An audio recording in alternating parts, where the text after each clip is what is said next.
할렐루야, 반갑습니다. 이 시간 다 같이 만세 반석 열린 곳에 찬양하시면서 말씀으로 나아가도록 하겠습니다.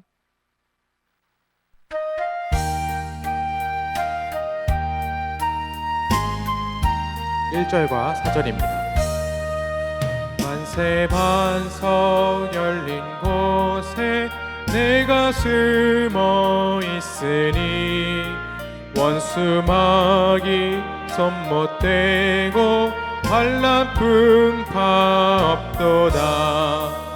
만세 반석 열린 곳에 내가 편히 쉬리니 나의 반석 그 주 예수 나를 숨겨주소서.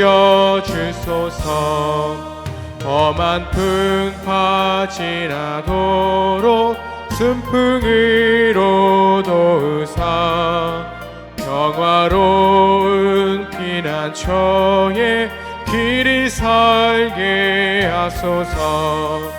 만세 반석 열린 곳에 내가 편히 쉬리니 나의 반석 그 주 예수 나를 숨겨주소서. 아멘. 오늘 저와 여러분에게 주시는 하나님의 말씀은 예레미야 51장 25절부터 40절 말씀입니다. 예레미야 51장 25절부터 40절 말씀을 본문으로 오늘은 폭풍 전야라는 제목으로 은혜를 나누고자 합니다. 먼저 제가 말씀 봉독해 올리겠습니다.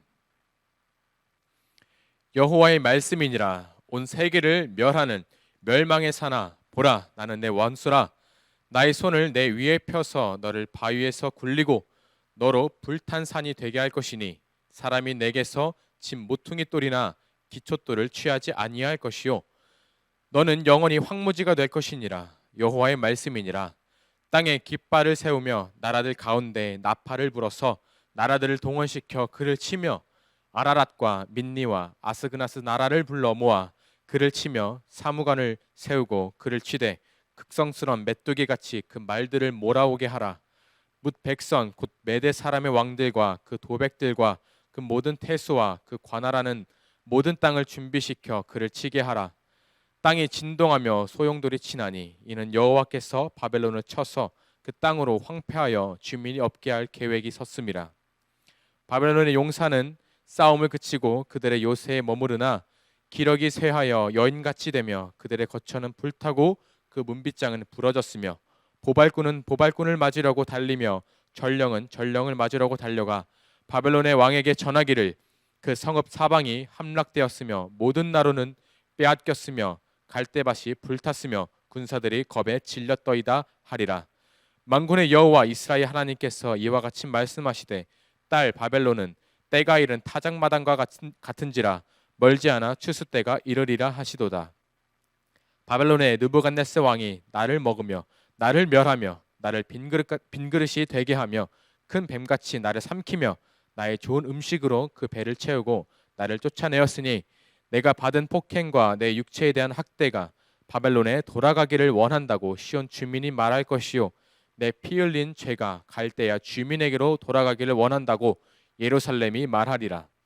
그러므로 여호와께서 이와 같이 말씀하시되 보라, 내가 내 송사를 듣고 너를 위하여 보복하여 그의 바다를 말리며 그의 샘을 말리리니 바벨론이 돌무더기가 되어서 승냥이의 거처와 혐오의 대상과 탄식거리가 되고 주민이 없으리라. 그들이 다 젊은 사자같이 소리지르며 새끼 사자같이 으르렁거리며 열정이 일어날 때에 내가 연회를 베풀고 그들이 취하여 기뻐하다가 영원히 잠들어 깨지 못하게 하리라. 여호와의 말씀이니라. 내가 그들을 끌어내려서 어린 양과 순양과 순염소가 도살장으로 가는 것 같게 하리라. 아멘. 오늘 같이 보신 본문 말씀 역시 바벨론에 대한 하나님의 심판 계획이 드러납니다.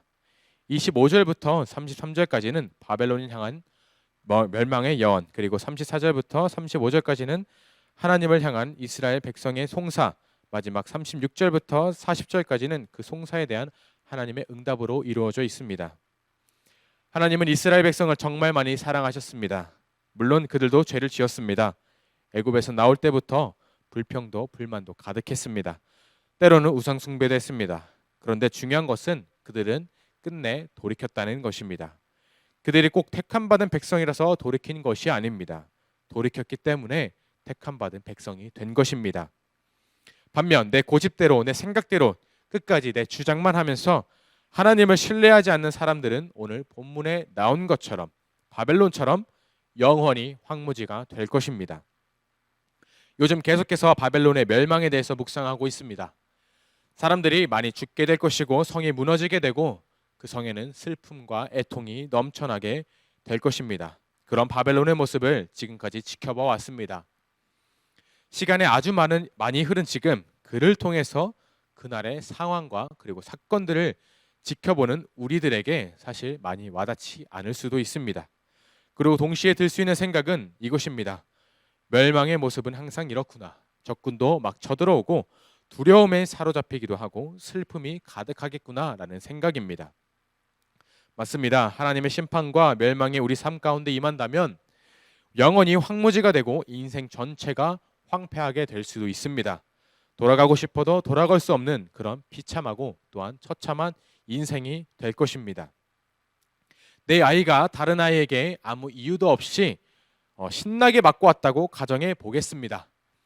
얼굴 이쪽 저쪽에 시퍼렇게 멍이 들고 입술도 다 터져서 피가 철철 흐르는 내 아이의 모습을 봤습니다.